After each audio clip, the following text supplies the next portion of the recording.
हमारे बीच पुरी जगन्नाथ के पुरोहित जी पंडित जीतू कुंटिया जी हैं। आज हम इनके बारे में जानेंगे कि किस तरीके से पुरी का जो उद्भव है, प्राकट्य हुआ है भगवान का, वो किस तरह हुआ, इसकी पूरी जानकारी हम भक्तों को होनी चाहिए। तो सारा का सारा निर्माण है। हाँ पंडित जी बताइए। जय जगन्नाथ जी। मेरा नाम पंडित जीतू कुंटिया है। पंडित जी, आप कितने समय से आप पुरोहित हैं यहाँ पर? हमारा ये वंशधर का काम है। जब से मंदिर है, जब उसी समय से राजा का मंदिर कार्यकलाप था, उसी समय से हमारा वंश कर्म का चल रहा है। जैसे हमारे पिताजी, उनके पिताजी, उनके पिताजी, उसी समय से ये काम भगवान का सेवा कर रहे हैं। हम इसी सेवा करने के लिए हमको यहाँ पर जन्म लिए हैं। अगर कोई बाहर का आदमी चाहेगा भगवान की सेवा करने के लिए नहीं कर पाएगा, क्योंकि ये वंश कर्म का काज है।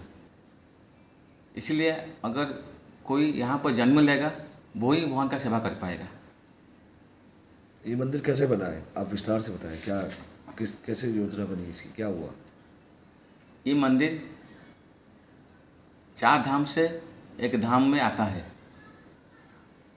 जैसे 4 धाम होता है, रामेश्वर, बद्रीनाथ, द्वारिकानाथ, जगन्नाथ। ये जो 4 धाम है, 4 युग हिसाब से बनाया गया है। सत्य, द्वापर, तृतीया, कली। 4 युग में जो 4 धाम बना है, भगवान का कामकाज सब अलग है। सत्य युग का धाम होता है बद्रीनाथ, जहाँ पर भगवान तपस्या विश्राम करते हैं। तृतीया युग का धाम होता है रामेश्वर, जहाँ पर भगवान स्नान कर रहे हैं। द्वापर युग का धाम होता है द्वारिका, जहाँ पर भगवान शयन कर रहे हैं। और लास्ट में आता है कलयुग, कि सबसे बड़ा होता है जगन्नाथ धाम, यहाँ पर भगवान भोजन करते हैं। भोजन करते हैं मतलब यहाँ भगवान जिंदा है। हम लोग, आप लोग क्यों खाना खाते हैं? जिंदा रहने के लिए ना। हमारा भगवान भी यहाँ पर जिंदा है।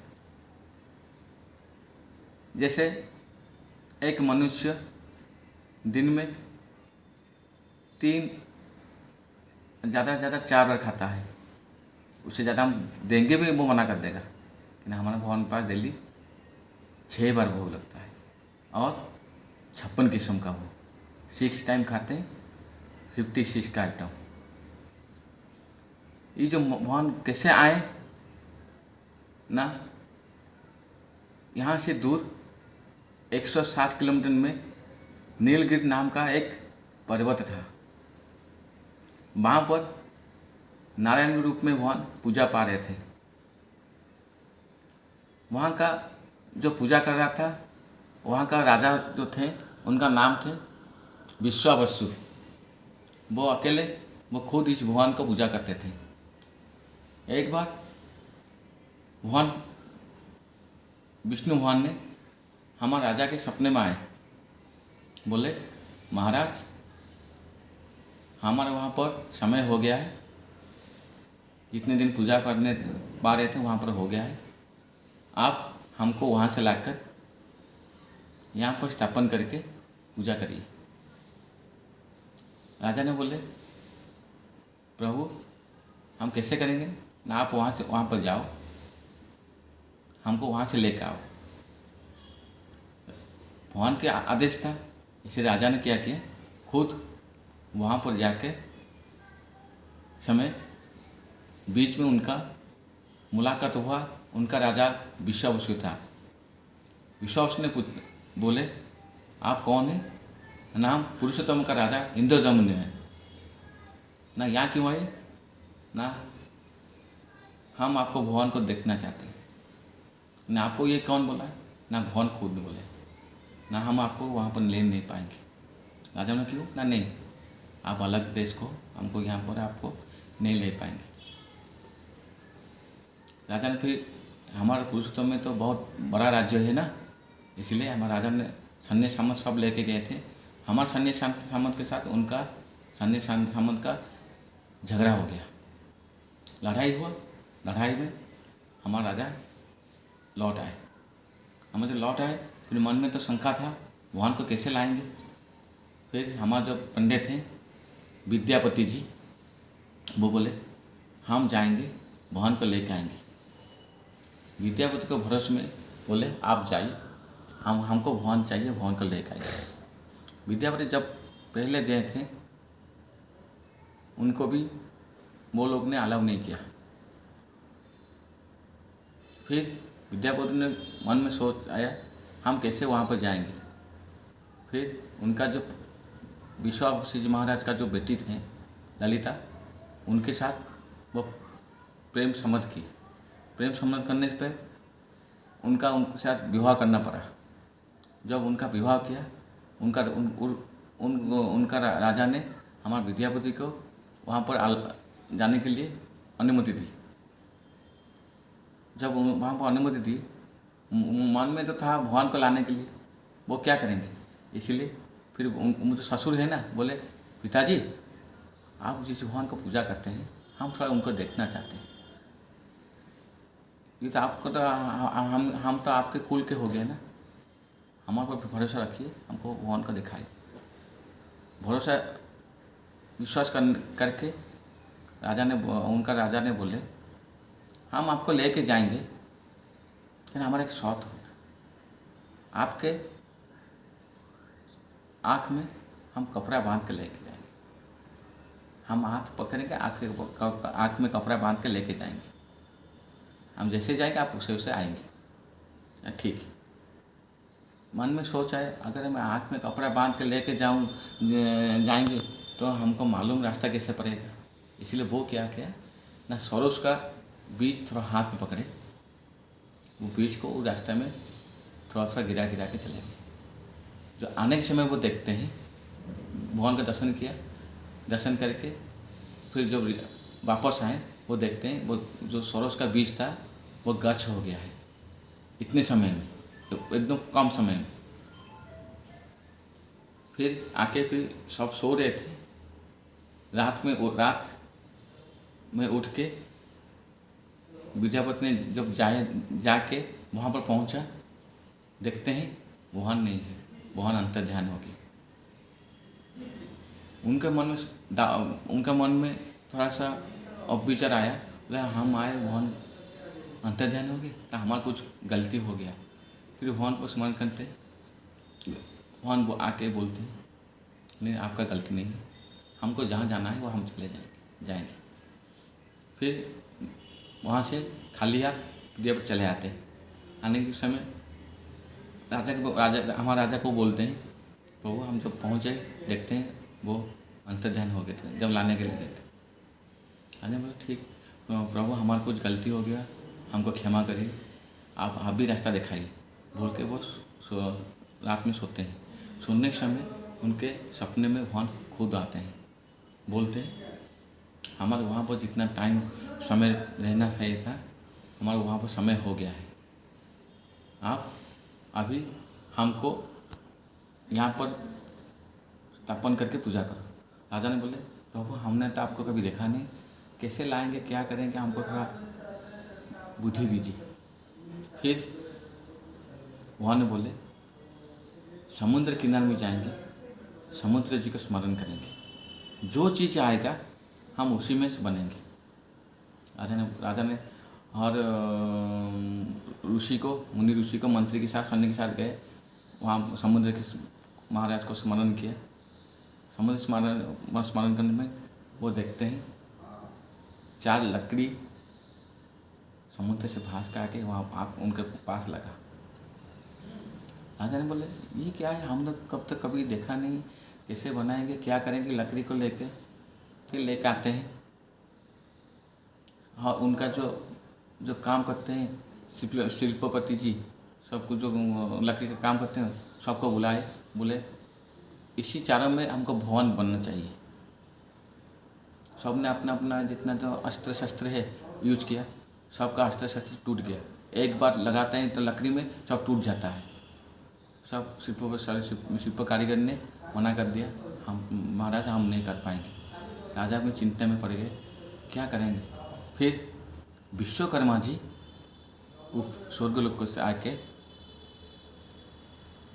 राजा को बोले, एक बूढ़ा के वेश में आके राजा को बोले, महाराज इस 4 लकड़ी में हम बना देंगे 4 भवन। राजा ने बोले, आप अकेले हो बूढ़े आदमी, कैसे बनाएंगे? आपने कोई भवन को देखे हैं?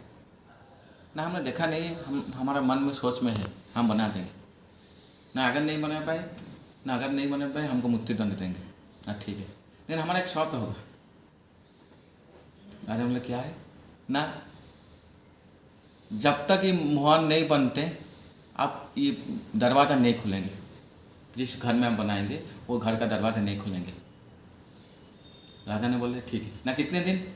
ना 21 दिन। 21 दिन तक ये पट बंद रहेगा। राजा बोले, ठीक है।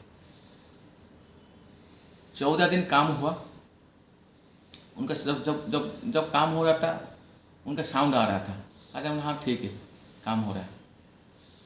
जो 15 दिन देखा, 16 दिन में और साउंड कुछ नहीं आया। तो साउंड कुछ नहीं आया, शब्द नहीं आया। राजा ने उन राजा की पत्नी जी, इंद्रदम्न महाराज का पत्नी गुंडीचा जी, उनके मन में थोड़ा सा शंका आया। इतने दिन 16 दिन से वो एक बूढ़ा आदमी काम कर रहा है, वो जिंदा है, वो ना यार देह त्याग कर लिया। अगर देह त्याग कर लेगा तो हमको ब्राह्मण दोष लगेगा। इसलिए वो आके महाराज को बोलते हैं, तो महाराज आप पट खोल दीजिए। अगर पट नहीं खोल देगा, अगर बूढ़ा आदमी देह त्याग कर लेगा, हमको ब्राह्मण दोष लगेगा। राजा ने रानी के पास रख के निर्देश देते हैं उनका सैन्य को, दरवाज़ा खोल दो। वो जो दरवाज़ा खोल देते हैं, एक अद्भुत दृश्य होता है। क्या?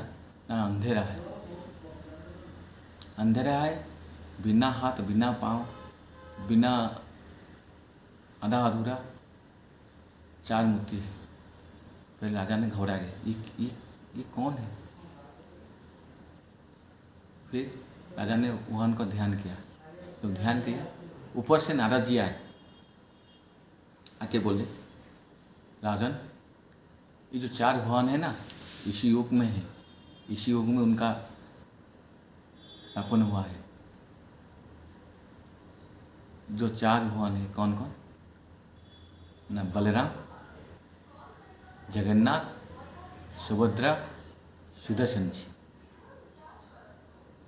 जो सफ़ेद वाले हैं वो बलराम जी है, जो काले वाले हैं वो जगन्नाथ जी है, जो बीच में कौन है माता है वो सुभद्रा माता है, और जगन्नाथ पास में जो आयुध है वो सुदर्शन जी है। इसी युग में वो बैठे हैं भाई बहन होके, परिवार होके। आप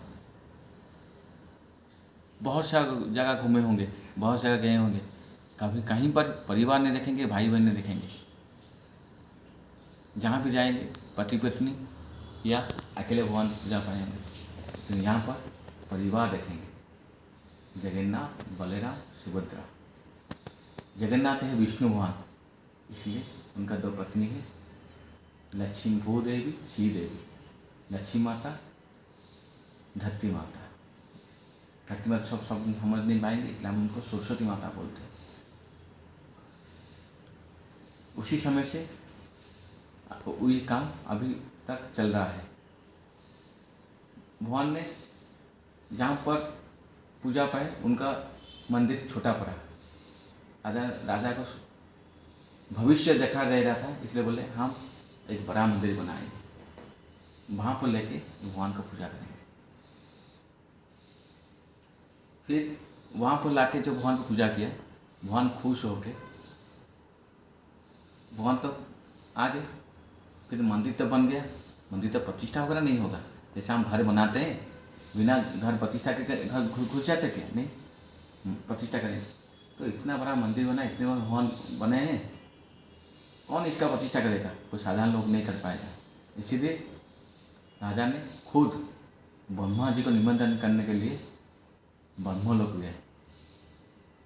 जो ब्रह्मलोक गए ब्रह्मा जी को निमंत्रण किया।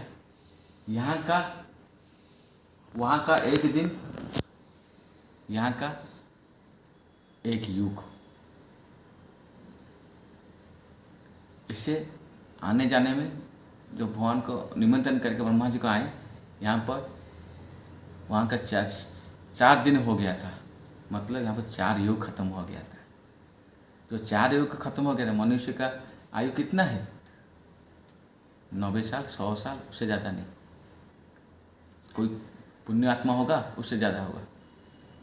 उसी समय आके देखते हैं यहाँ पर सब चेंज हो गया है सब, और हमारा राज्य नहीं है। उसी समय और एक राजा यहाँ पर राज्य कर रहे थे।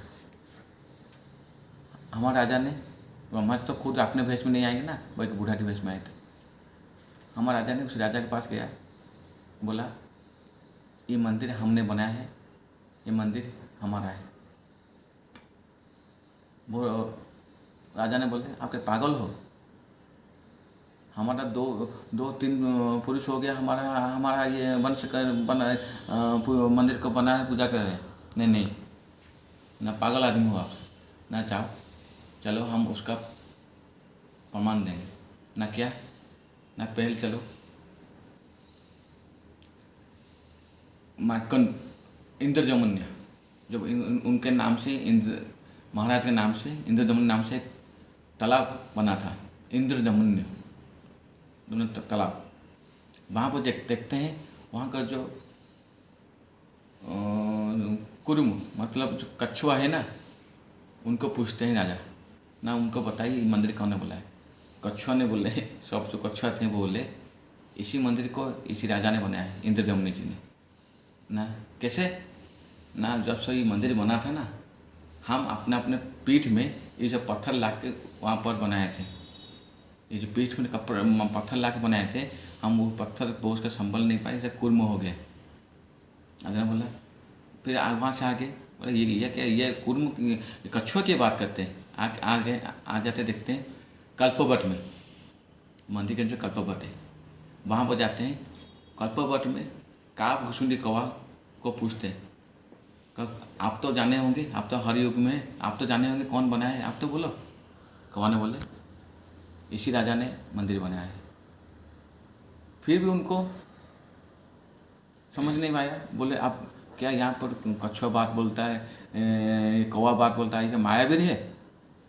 उनको आघात देना चाहते हैं। जब वो उनके ऊपर आघात देना चाहते हैं, उसमें ब्रह्मा जी अपने रूप में आते हैं। बोले मूर्ख आदमी, हम इतने देरी से आपका बात सुन रहे थे, ये सब जो बोलते हैं ना सच्ची बोलते हैं। इसीलिए उसी समय से वो राजा उनका राज्य त्याग करके इंद्रजमना जी को दिए।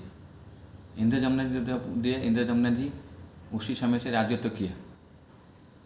उससे पहले जब मंदिर बना था, छोटा मंदिर बना था, जब ब्रह्म लोग गए थे, राजा हमारा राजा ने ब्रह्मा जी निमंत्रण करने के लिए, उस समय हर देवा देवी को भी, भारतवर्ष में जितना देवा देवी लोग हैं उनको भी निमंत्रण किए थे, सब लोग आए थे। उसी समय ने भगवान ने खुश होके राजा जी और महारानी को बोले थे आपको क्या चाहिए। राजा ने बोला आप तो आगे, हमको क्या चाहिए ना बोलो, फिर भी बोलो ना, अगर हमको देना है तो ऐसा वर दीजिए। कभी हम नहीं बोलेंगे जे हमारे कुल में कोई जन्म लेगा तो वो बोलेगा बेटा हम, हमारा मंदिर काल बोलेगा वो हमारे मंदिर को हमारे बाप ने बनाया था, हमारे घर में, हमारा वंश में कोई बेटा मत दीजिए। और एक वर मांगा था, 2 वर मांगा था, एक ये और एक 2 वर मांगा, और एक वर मांगा था, वो था हमको ऐसा काम दीजिए, हम कभी नहीं बोलेंगे हम बड़ा काम करते हैं, हम राजा हैं, हम बड़ा काम करेंगे नहीं। क्या ना, रथ यात्रा जब होता है उस समय हम झाड़ू लगाएंगे, सोने का झाड़ू, हम लगाने के बाद आप जाएंगे। फिर रानी जी को बोले महारानी आपको क्या चाहिए ना, आपने तो उनको उनके बात रख दिया, हम जो मांगने चाहिए तो वहाँ पर अब तो वो तो मना कर दिया, हम क्या चाहिए, अगर देना है तो हमको ऐसा दीजिए जब तक ये दुनिया रहेगा आप हमारे बेटे होकर रहेंगे, हम रहेंगे ना रहे, साल में एक बार आप इसी मंदिर में आएंगे, लेकिन आप यहाँ पर जन्म हुए हैं, वहाँ पर आपने बैठे हैं बड़ा मंदिर बन के, और लेकिन यहाँ पर 1 साल में एक बार आएंगे। उसको बोला जाएगा रथ यात्रा, नव यात्रा। उसी समय से ये काम रथ यात्रा का चल रहा है। तब से ये मंदिर बना हुआ है, ठीक है ना।